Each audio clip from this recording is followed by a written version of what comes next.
Talking now with John in California. John, you're with Allworth Money Matters. Well, hello. Hey, John. Hi, John. First, I want to say thank you.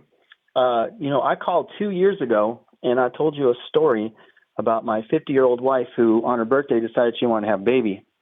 And then you told me about getting Social Security when she turned 62. Well, she just turned 62, and we've been collecting Social Security on behalf of our kids. So I really appreciate that advice you gave.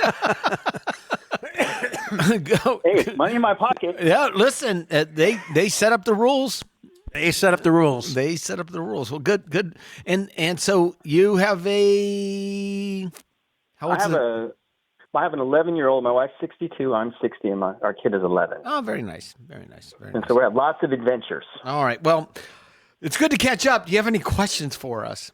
My question is, I'm getting ready to retire from CalSTRS, and I've been with them for 25 years as an elementary school teacher. Oh, wow. But I also taught a college in the evenings, and all of the college contributions were covered under CalSTRS as well, but they didn't count to my service credit. They were put into a what they call a supplement savings account. Okay.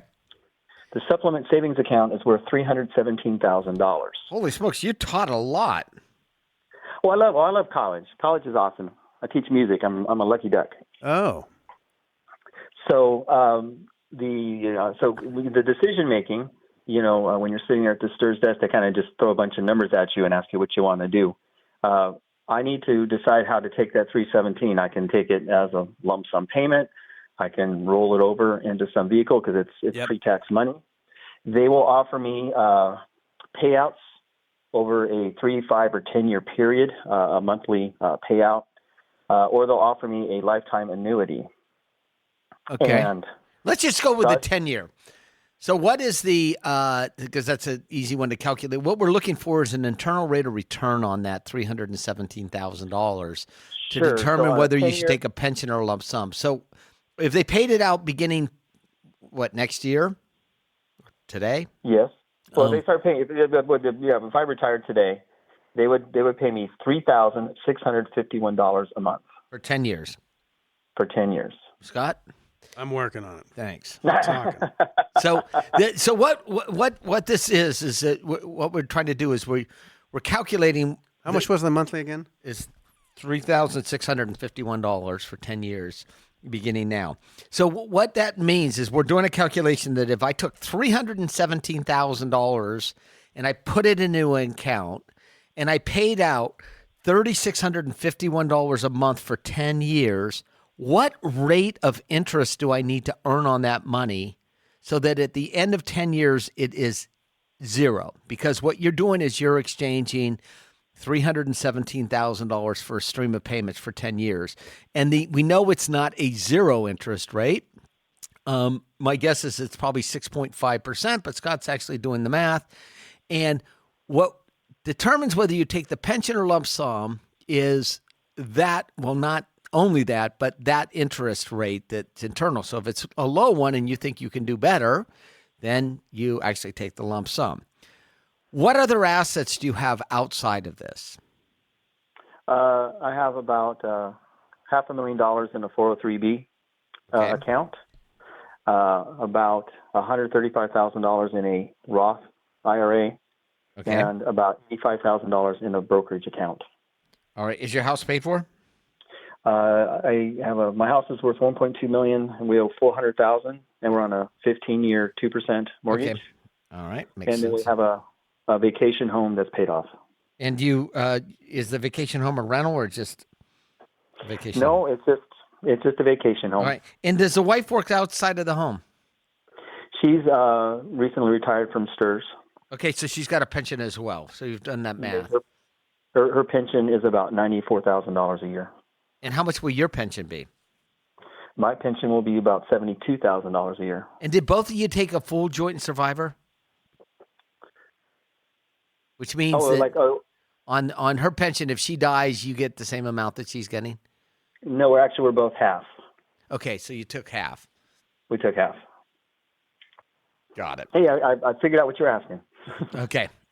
Do you have life insurance on yourself at all? I have a $450,000 of life insurance. And your wife? $300,000. Perfect. All right, you guys are in good shape. What's the number, Scott? It looks like it's about 6.8%. I said 6.5 was my guess. So what this means is if you took this as a lump sum and invested it, you would roll it into an IRA. You said you're 60 now? That's correct. And you received more than 6.8% over the long term, then you're better off taking this.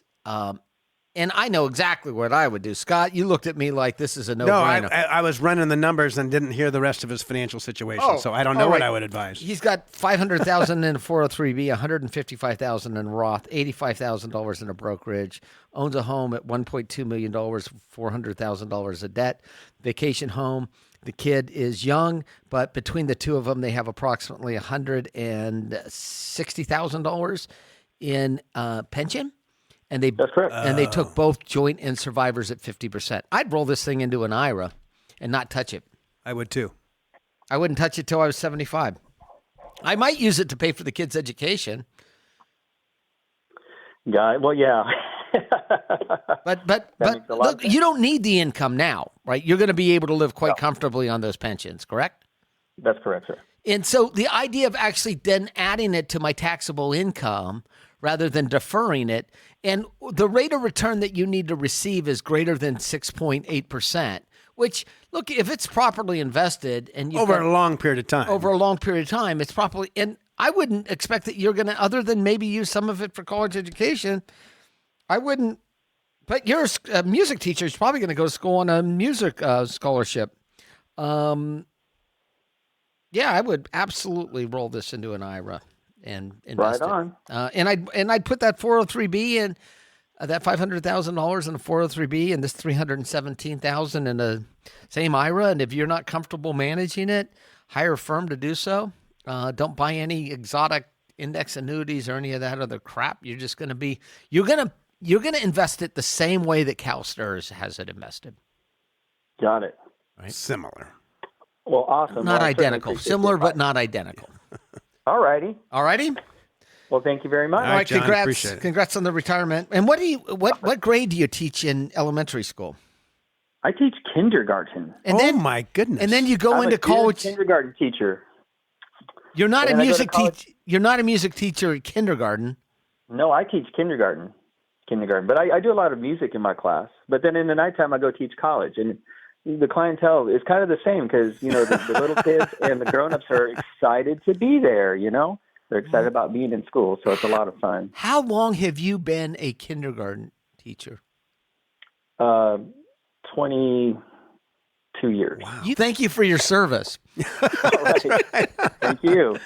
I wish you well, John. We appreciate the call.